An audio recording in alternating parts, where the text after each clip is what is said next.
नमस्कार दोस्तों। आज मैं आपको जो किस्सा बताने जा रहा हूँ वो मैंने अपने बचपन में मेरे दादाजी से सुना था। मेरे दादाजी मुझे बचपन में बहुत सी कहानियां सुनाया करते थे। ये भी उनमें से एक है। कहानी उनके बचपन की है। उन्होंने मुझे उनके बड़े भाई, जिनका नाम माधव था, उनकी और एक श्रापित गांव की कहानी सुनाई थी। वैसे देखा जाए तो माधव अंकल भी मेरे दादाजी ही थे, पर मैंने उन्हें कभी देखा नहीं था। वो पेशे से एक आर्किटेक्ट थे और आर्किटेक्ट होने की वजह से उन्हें जो भी अपने आसपास का जो भी नया पुराना दिखाई देता था उसके बारे में लिखने की, उन सब की डायरी बनाने की उन्हें आदत थी। और उसी डायरी से मेरे दादाजी को उनके साथ हुई एक घटना और उनके साथ क्या क्या हुआ होगा इसका थोड़ा बहुत अंदाजा लगा था। वक्त बीतने के साथ मुझे ऐसा लगने लगा था कि उनकी कहानी बनावटी है या फिर झूठ है। हो भी सकती है, क्योंकि डायरी में बस एक दो घटनाओं का जिक्र था। बाकी की कहानी उन्होंने अपने मन से बनाई थी। या कभी कभी मुझे ऐसा भी लगता था कि शायद बचपन में उन्होंने बस मुझे डराने के इरादे से अपनी कहानी बढ़ा चढ़ाकर सुनाई होगी। पर जब मैं अपने कुछ दोस्तों के साथ ट्रेकिंग के लिए उसी जगह के पास गया था, तब मुझे लगा कि उनकी कहानी सिर्फ एक कहानी नहीं थी, क्योंकि वहां मुझे जो कुछ एहसास हुआ था वो सच में बहुत अजीब था। उस जगह मुझे हर वक्त एक घुटन सी, एक दबाव सा महसूस हो रहा था और ऐसा लग रहा था जैसे कोई हम पर नजर रख रहा हो।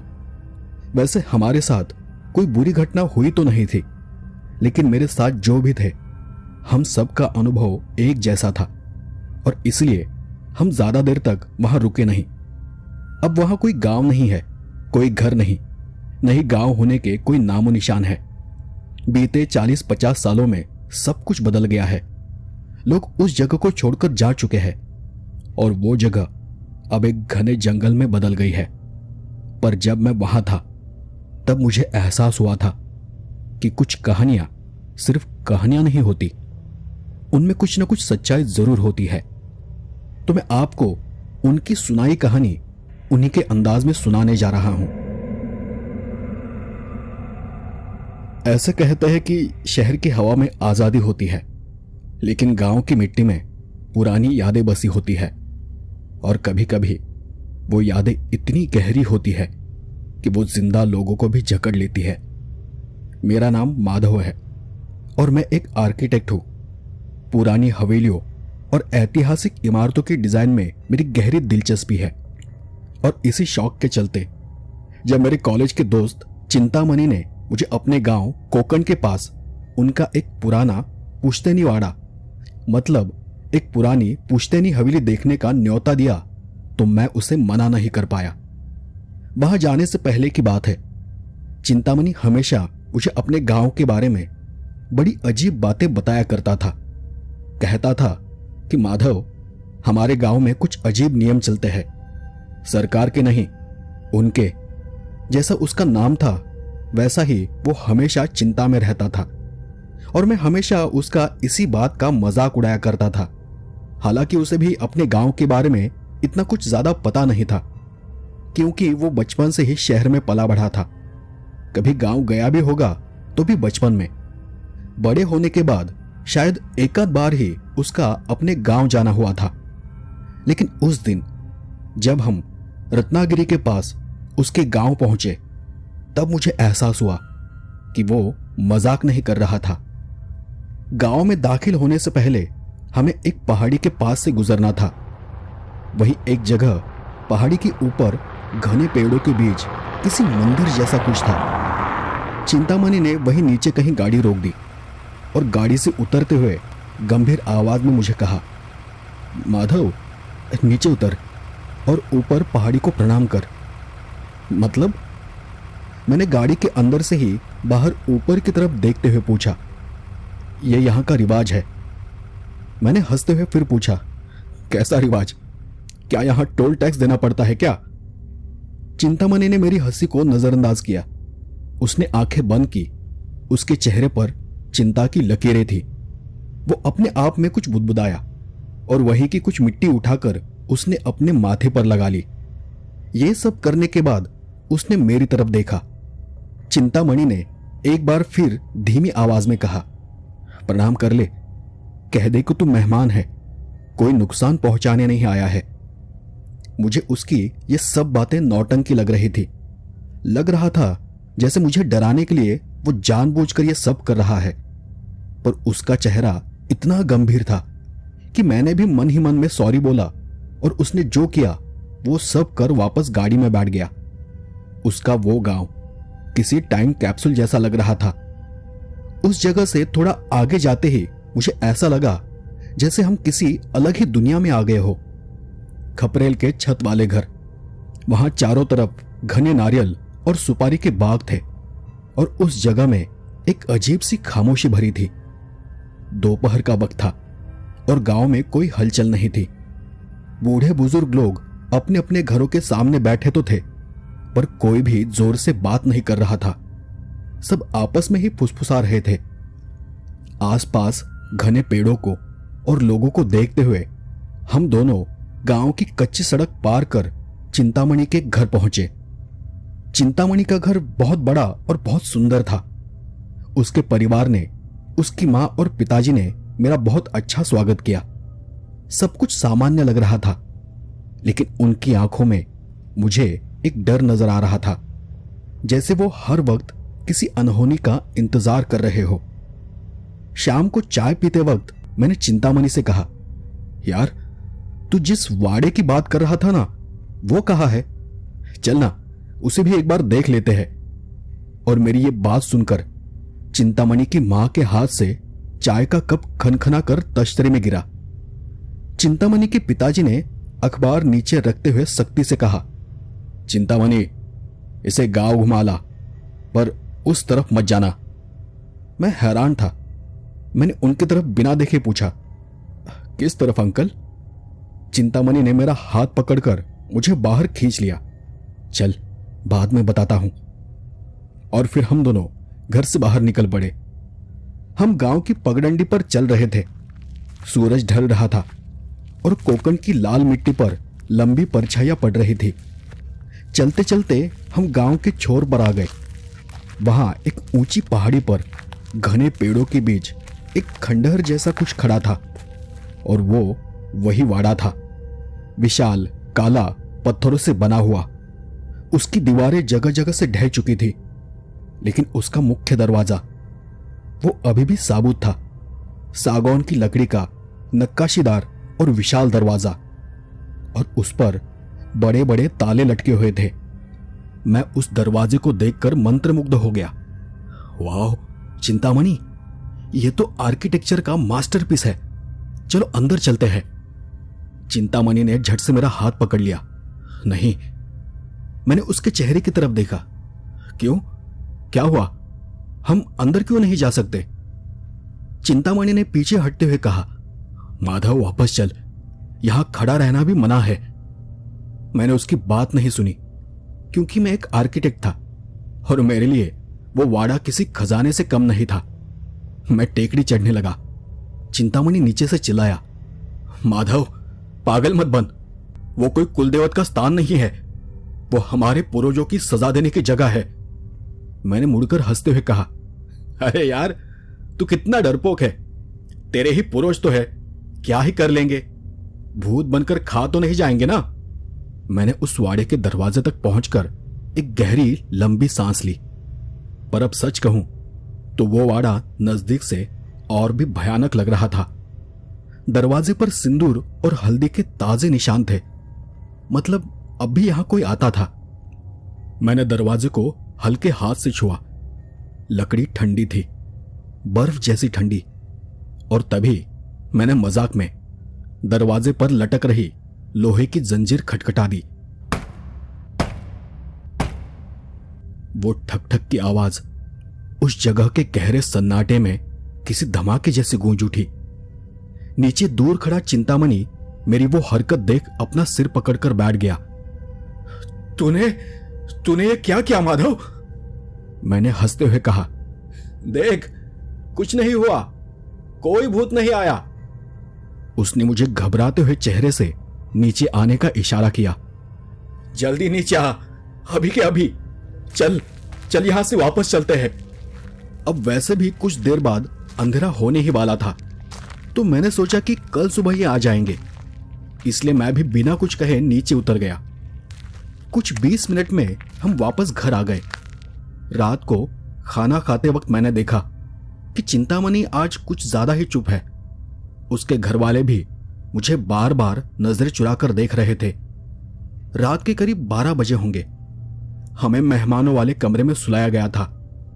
चिंतामणि उस वक्त गहरी नींद में था, लेकिन न जाने क्यों मुझे नींद नहीं आ रही थी। मैं बार बार करवट बदल रहा था। शायद मेरे लिए वो नई जगह थी, इसलिए। बाहर झिंगुरों की आवाज तेज थी। अचानक मुझे लगा कि कमरे का तापमान एकदम से गिर गया है। मैंने चादर को ठीक किया और उसे सर तक ओढ़ लिया और अपनी आंखें बंद कर ली। तभी मेरे कानों में एक आवाज आई, वही आवाज जो मैंने उस वाड़े का दरवाजा खटखटाने के बाद सुनी थी। लेकिन इस बार वो आवाज बाहर से नहीं आ रही थी। वो आवाज मेरे कमरे के दरवाजे पर हो रही थी। कोई इतनी रात गए हमारे कमरे का दरवाजा खटखटा रहा था। मैं उठकर बैठ गया और चिंतामणि को देखा। वो तब भी आराम से सो रहा था। चिंतामणि, मैंने उसे आवाज दी, लेकिन वो नहीं हिला। मैं उठकर दरवाजे की तरफ बढ़ा। कौन है? कोई जवाब नहीं। फिर से बस एक बार। मैंने सोचा शायद चिंतामणि की मां या कोई और होगा, पानी देने या हमें देखने आया होगा। मैंने कुंडी खोली और दरवाजा खोल दिया, पर बाहर कोई नहीं था। लंबा अंधेरा गलियारा एकदम खाली था। वहम होगा मेरा, मैंने सोचा और दरवाजा बंद करने ही लगा था कि तभी मेरी नजर नीचे फर्श पर पड़ी। मैंने देखा कि दरवाजे की चौखट के पास लाल मिट्टी के गीले नंगे पैरों के निशान थे। वो निशान गलियारे के अंधेरे से आए थे और मेरे कमरे के दरवाजे पर आकर अंदर की तरफ मुड़ गए थे। मतलब बाहर जो भी था, जो भी दरवाजा खटखटा रहा था, वो वापस नहीं गया था। वो उस कमरे के अंदर आ चुका था। पर ऐसा कैसे हो सकता है? दरवाजा तो बंद था। मैंने पीछे देखा।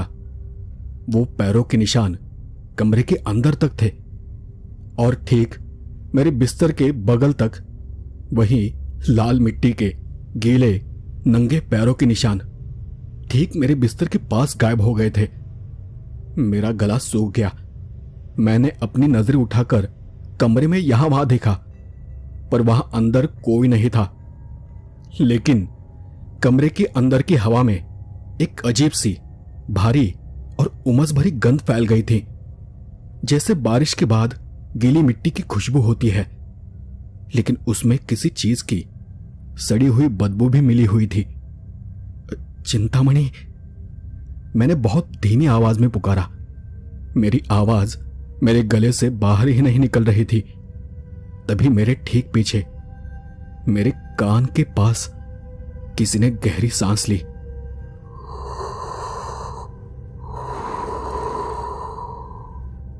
वो सांस इतनी ठंडी थी कि मेरे कान का पर्दा सुन्न पड़ गया। मैं झटके से पलटा, पर वहां भी कोई नहीं था। लेकिन जिस जगह मैं खड़ा था, वहां मेरे चेहरे पर पानी की एक बूंद गिरी। मैंने उसे हाथ से पोंछते हुए ऊपर छत की तरफ देखा। छत सूखी थी। तब मेरा ध्यान अपने हाथ पर गया। वो बूंद लाल रंग की थी। मतलब वो पानी नहीं, वो खून था। मैं डर के मारे पीछे हटा और चिंतामणि के बिस्तर की तरफ भागा। मैंने उसे झंझोड़कर उठा दिया। चिंतामणि, चिंतामणि, उठ भाई, कमरे में कोई है। चिंतामणि हड़बड़ाकर उठा और अपनी आंखों को मसलने लगा। क्या हुआ? और तू जाग क्यों रहा है? मैंने कांपती उंगली से नीचे फर्श की तरफ इशारा किया। कमरे में कोई है। वो देख, पैरों के निशान और ये खून। चिंतामणि ने मेरी उंगली की दिशा में देखा। उसकी आंखें भी फटे की फटी रह गई। फर्श पर वो लाल मिट्टी के निशान अभी भी ताजा थे। और तब चिंतामणि का चेहरा, जो नींद से भरा था, वो एक पल में सफेद पड़ गया। उसने मेरी तरफ देखा और उसकी आंखों में मुझे वो खौफ दिखा जो मैंने आज तक किसी की आंखों में नहीं देखा था। तूने दरवाजा खोला ना? हाँ, दरवाजा नॉक हुआ था, मुझे लगा आंटी होगी। चिंतामणि ने अपना माथा पीट लिया। माधव, तूने उसे न्योता दे दिया है। मैंने कहा था ना तुझे, यहां कुछ नियम चलते हैं। मैं उसकी बात समझ नहीं पाया। पता नहीं वो क्या कह रहा था। तब आधी रात हो चुकी थी और अब हमारी नींद उड़ चुकी थी। कुछ देर बैठे रहने के बाद चिंतामणि ने अपने पिताजी को जगाया और उन्हें मेरे साथ हुए उस अजीब एहसास के बारे में बताया। लेकिन उस बात से घर में एक अजीब सा तनाव आ गया था। चिंतामणि की मां ने उन निशानों को देखा और वो वही रोने लगी। उन्होंने तुरंत पूजा घर से अंगार लाकर पूरे कमरे में छिड़का और दरवाजे पर कोई धागा बांध दिया। पूरे घर का माहौल किसी मातम जैसा हो गया था। चिंतामणि के पिताजी मुझे घर के बाहर बरामदे पर ले गए। पहले तो उन्होंने मुझे गुस्से से देखा और फिर एक गहरी सांस लेकर शांत होते हुए कहा, बेटा, आज तक इस गांव में किसी ने भी उस वाड़े का दरवाजा खटखटाने की जुर्रत नहीं की।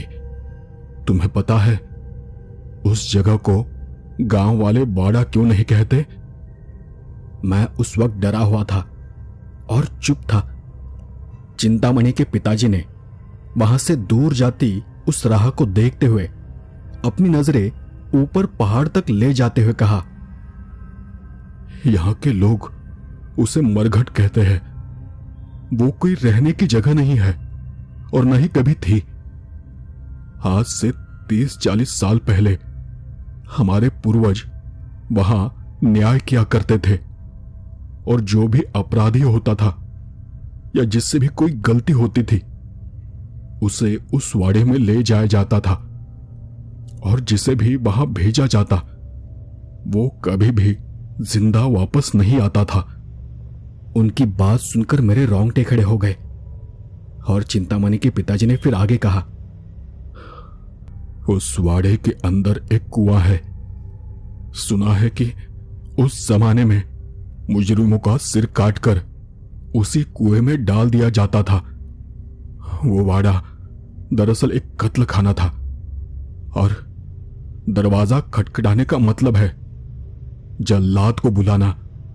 पुराने जमाने में जब भी सजा का वक्त होता था तो 3 बार दरवाजा खटखटाया जाता था और दरवाजा खुलते ही मुजरिम को अंदर धकेल दिया जाता था।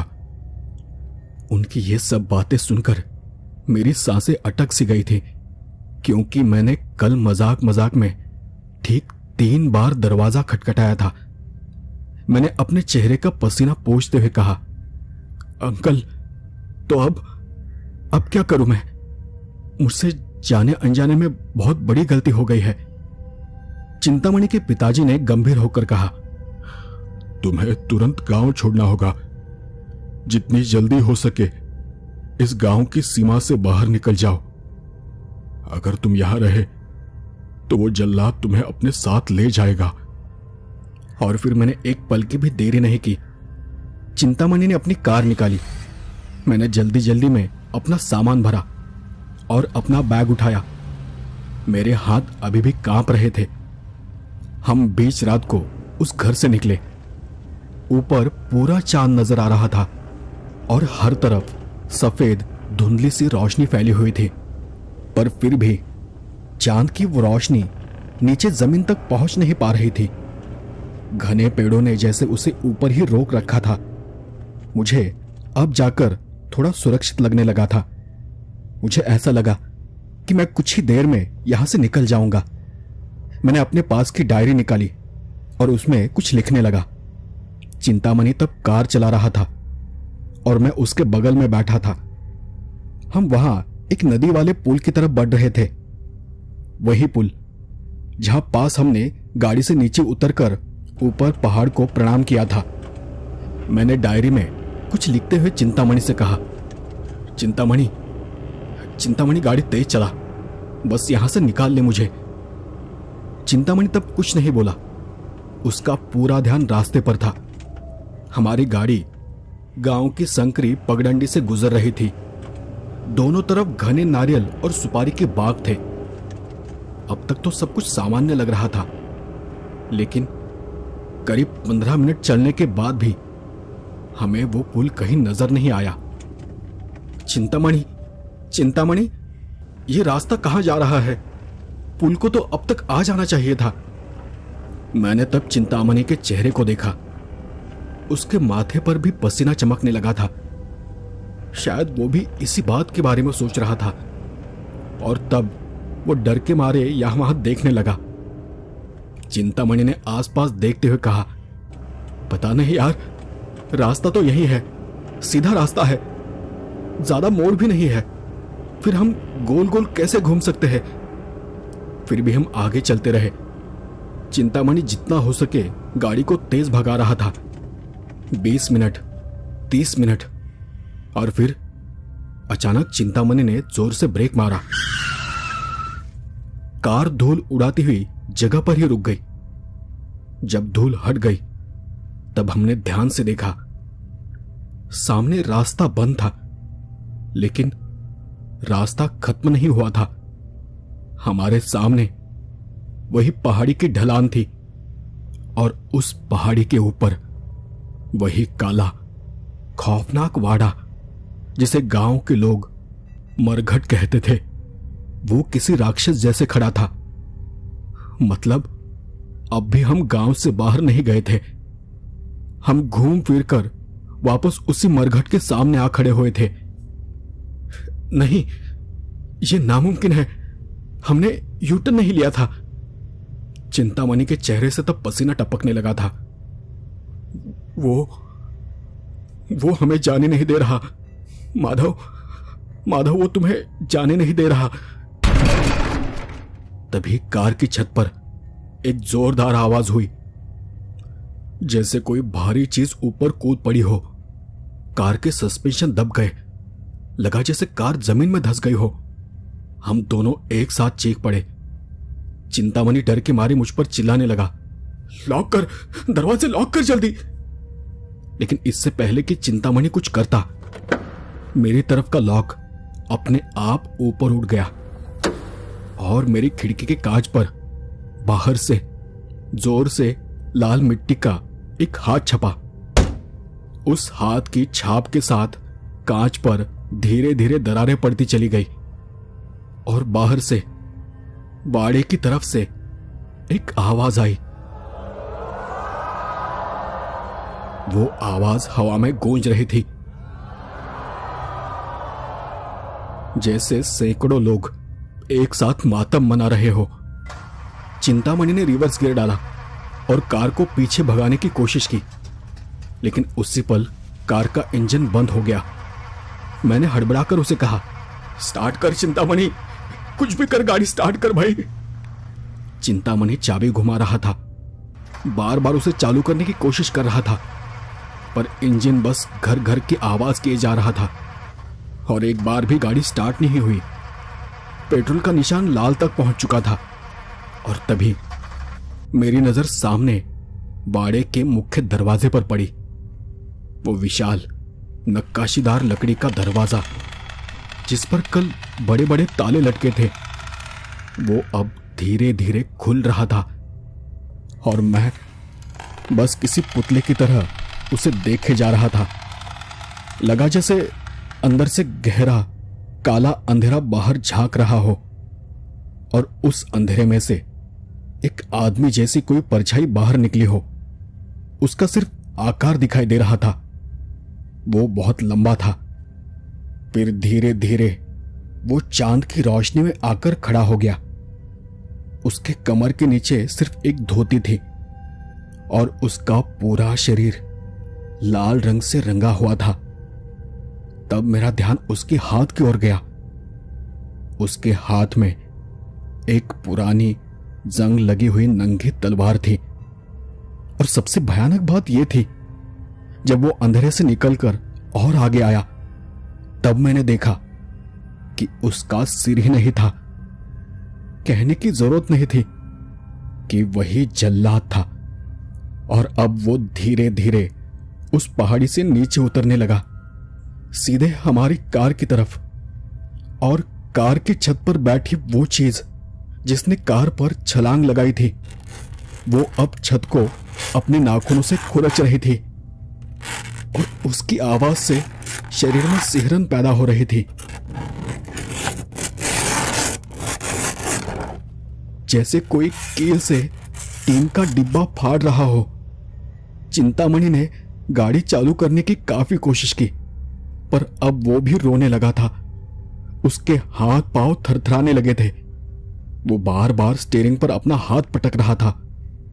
माधव, माधव, वो आ गए माधव, वो तुझे लेने आ गए माधव। मैंने चिंतामणि का हाथ पकड़ा और उसे गाड़ी चालू करने से रोका। भाग चिंतामणि, कार छोड़ो और भाग यहां से। हम दोनों ने एक साथ दरवाजे खोले और बाहर एक गन्ने के खेत में कूद गए। हम पागलों की तरह भाग रहे थे। गन्ने के पत्ते हमारे चेहरे और हाथ को काटे जा रहे थे और उस भाग दौड़ में हमारे कपड़े तक फटने लगे। लेकिन तब भागते भागते मुझे मेरे पीछे भारी कदमों की आवाज सुनाई देने लगी और उसी के साथ में वही खौफनाक खटखटाने की आवाज। वो अब वाड़े के दरवाजे पर नहीं, बल्कि मेरे ठीक पीछे हवा से आ रही थी। मैं अब काफी थक चुका था।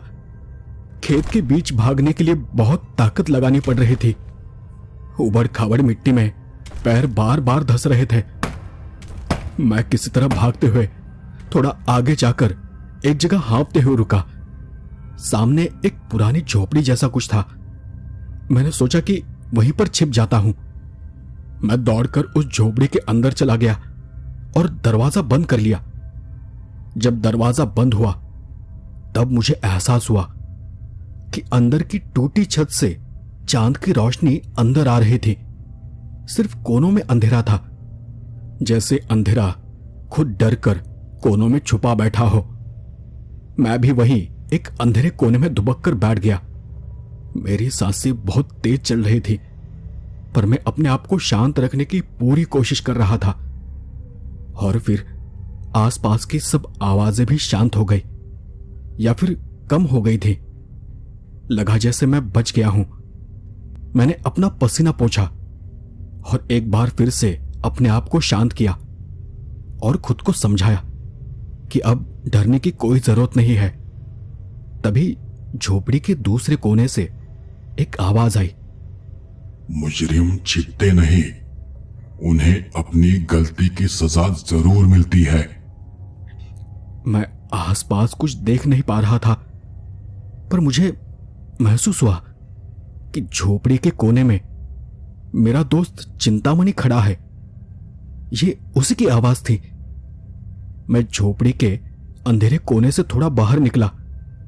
वहां से बाहर आते ही लगा जैसे चांद की रोशनी और तेज हो गई हो। अचानक सब कुछ साफ दिखाई देने लगा था, जैसे सब तरफ दिन का उजाला हो गया हो।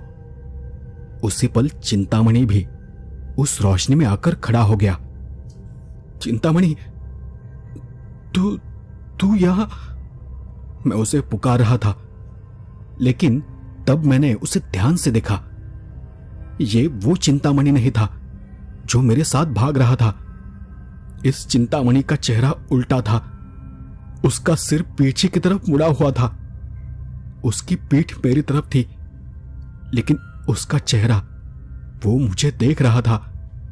उसकी आंखें पूरी सफेद थी, बिल्कुल चांद जैसी, और उसके मुंह से लार जैसा खून टपक रहा था। उसने अजीब से मुस्कुराते हुए मुझे कहा, तुमने दरवाजा खटखटाया था, दरवाजा खुल गया है। सजा का वक्त हो गया है। मरघट मरघट तुम्हारा इंतजार कर रहा है। और तभी झोपड़ी का दरवाजा कोई जोर जोर से पीटने लगा। उस आवाज को सुनकर मेरा दिल कांप उठा। यह शायद वही झोपड़ी थी जहां सजा देने से पहले मुजरिमों को रखा जाता था। वो आवाज, वो दस्तक झोपड़ी के उस कच्चे बांस के दरवाजे पर नहीं हो रही थी। मुझे ऐसा लग रहा था जैसे कोई हथौड़े से मेरी छाती पर वार कर रहा हो। अंदर वो उल्टा चिंतामणि अपनी जगह पर खड़ा हिल रहा था। उसके टूटे हुए गले से एक घुरघुराती हुई हंसी निकल रही थी। उसने अपनी सफेद आंखों से मुझे घूरते हुए कहा, फैसला हो गया है, जल्लाद आ गया है।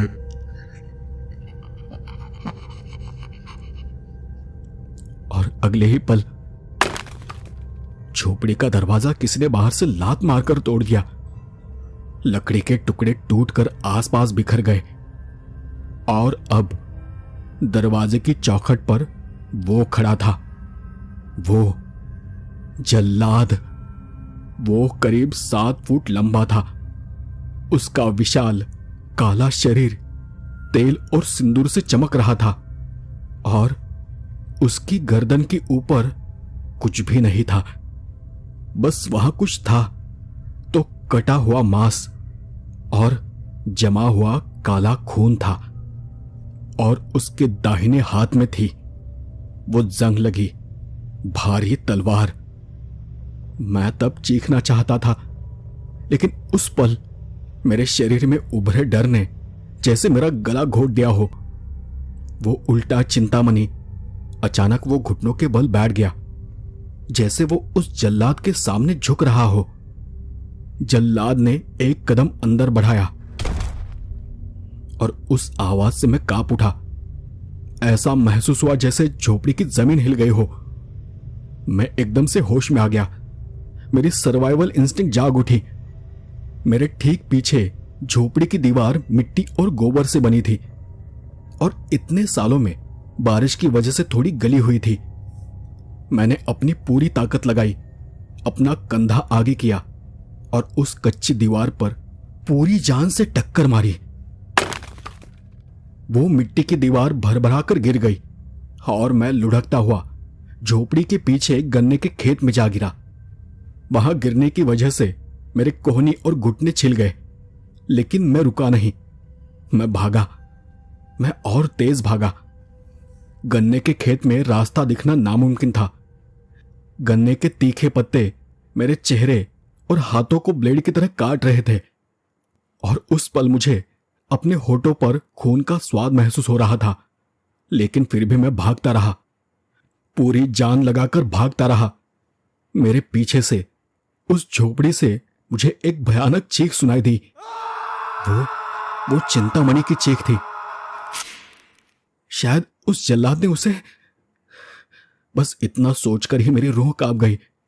मैं उस बारे में सोचना भी नहीं चाहता था। सड़क कहाँ है? मैं बदहवास होकर इधर उधर देख रहा था। तभी मुझे थोड़ी दूर गन्नों के बीच से अपनी कार की हेडलाइट चमकती हुई दिखाई दी। कार वहां है। मेरे अंदर उम्मीद की एक किरण जागी। हो सकता है कि शायद असली चिंतामणि वहां हो और शायद वो कार स्टार्ट करने में कामयाब हो गया हो। मैं जान हथेली पर रखकर उस रोशनी की तरफ भागा। जैसे ही मैं खेत से बाहर सड़क पर निकला, मैंने देखा कि कार वहीं पर खड़ी थी। इंजन बंद था, लेकिन हेडलाइट्स जल रही थी। मैं ड्राइवर की सीट की तरफ लपका। चिंतामणि, चिंतामणि, चिंतामणि, दरवाजा खोल, चिंतामणि। मैंने खिड़की से अंदर झांका। चिंतामणि ड्राइवर सीट पर बैठा था। उसका सिर स्टीयरिंग व्हील पर टिका हुआ था। चिंतामणि, चिंतामणि। मैं कांच पर जोर जोर से हाथ मारने लगा, आसपास देखते हुए उसे पीटने लगा। चिंतामणि ने धीरे धीरे, बहुत धीरे धीरे अपना सिर ऊपर उठाया। मैं राहत की सांस लेने ही वाला था कि मेरी सांस हलक में अटक गई। चिंतामणि का चेहरा वो पूरी तरह से सपाट था, न आंखें, न नाक और न ही मुंह। उसका चेहरा ऐसा था जैसे उसके चेहरे की खाल को किसी ने बेरहमी से सिल दिया हो, या किसी ने उसका चेहरा ही मिटा दिया हो। और उसके हाथों में स्टीयरिंग व्हील नहीं था, उसके हाथों में उसका अपना ही कटा हुआ सिर था। वो सिर जो उसकी गोद में रखा था। उसने एकदम से अपनी आंखें खोली और चिल्लाकर मुझे कहा, भाग माधव, भाग। मैं झटके से पीछे हटा और लड़खड़ाकर कच्ची सड़क पर जा गिरा। ये चिंतामणि नहीं था, ये कार नहीं थी, ये सब उस मरघट का छलावा था। तभी कार की हेडलाइट अचानक बुझ गई। एकदम से सब तरफ घना अंधेरा छा गया।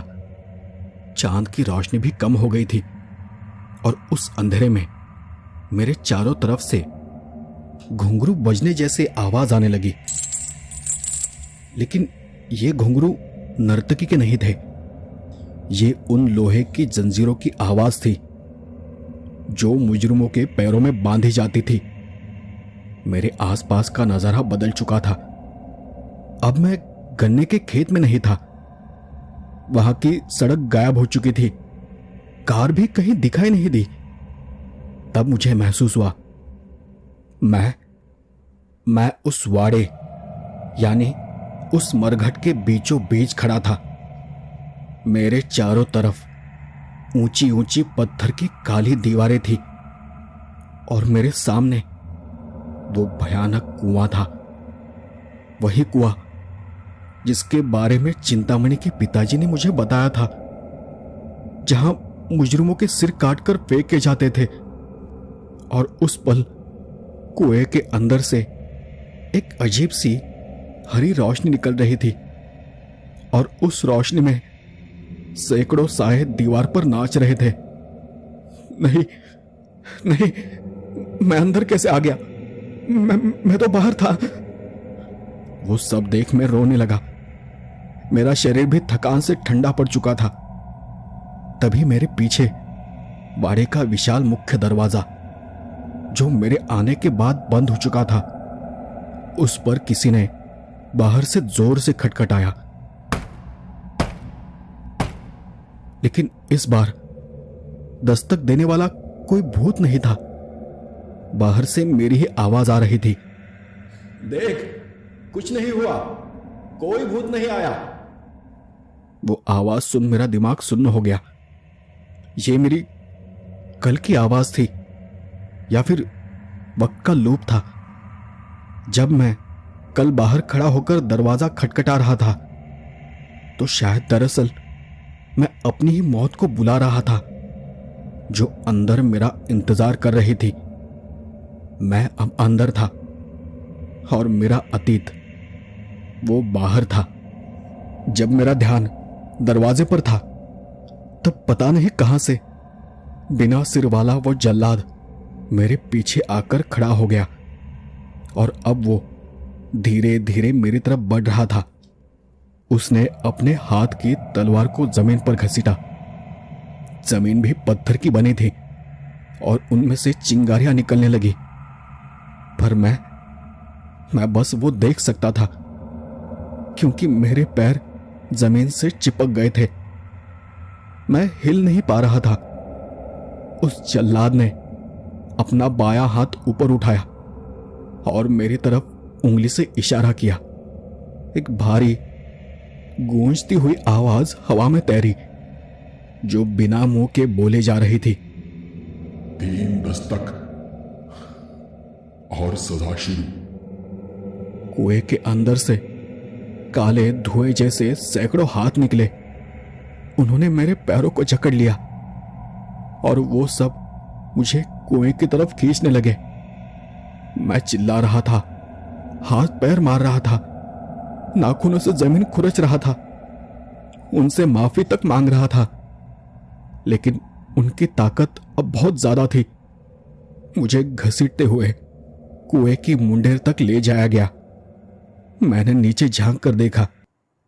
नीचे पानी नहीं था, नीचे सिर्फ हजारों कटे हुए सिर थे और वो सब ऊपर मेरी तरफ देख रहे थे। और उन सब के बीच ताजा कटा हुआ चिंतामणि का सिर पड़ा था। चिंतामणि के सिर ने मुझे देखा और वो भी मुस्कुराया। हम तुम्हारा इंतजार कर रहे हैं। एक एक कर आवाजें बढ़ती चली गई। जल्लाद ने अपनी तलवार हवा में ऊपर उठाई।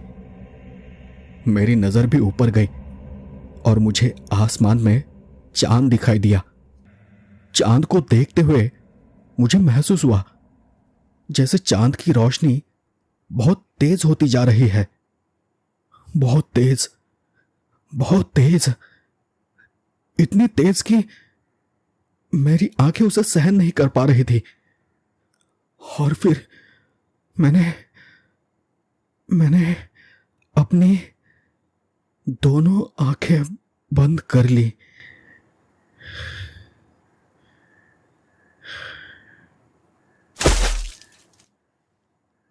उसके दूसरे दिन अखबार में खबर थी। एक दिन पहले मुंबई से आए दो पर्यटक माधव और चिंतामणि कल रात से लापता हो गए थे। उनकी कार आज सुबह गांव के बाहर नदी के पास लावारिस मिली। काफी तलाश के बाद गांव के पुराने खंडर जैसी जगह के पास उनकी कुछ चीजें भी मिली। लेकिन अजीब बात यह है कि वाड़े का वो मुख्य दरवाजा जो पिछले 20-30 सालों से जंग लगकर जाम हो चुका था और जिसे खोलना नामुमकिन था, वो आज खुला हुआ मिला। पुलिस ने अंदर जाकर भी खोजबीन की, लेकिन उन्हें अंदर कोई नहीं मिला। सब कुछ सामान्य था। गांव वाले कहते हैं कि अब अमावस्या की रात को वाड़े के अंदर से 2 नई चीखें सुनाई देती है और कभी कभी किसी राहगीर को बंद दरवाजे पर अंदर से दस्तक सुनाई देती है। तो दोस्तों, ये थी आज की कहानी। आपको ये कहानी, यह घटना कैसी लगी मुझे कमेंट कर जरूर बताएं। और आपको कहानी पसंद आई हो तो वीडियो को लाइक, शेयर और चैनल को सब्सक्राइब भी जरूर कर दे। और सबसे जरूरी बात कि लाइक करने के बाद उसे हाइप करना ना भूले। तो आज के लिए बस इतना ही। मिलते हैं अगले एपिसोड में ऐसी ही किसी डरावनी कहानी के साथ। धन्यवाद और शुभ रात्रि।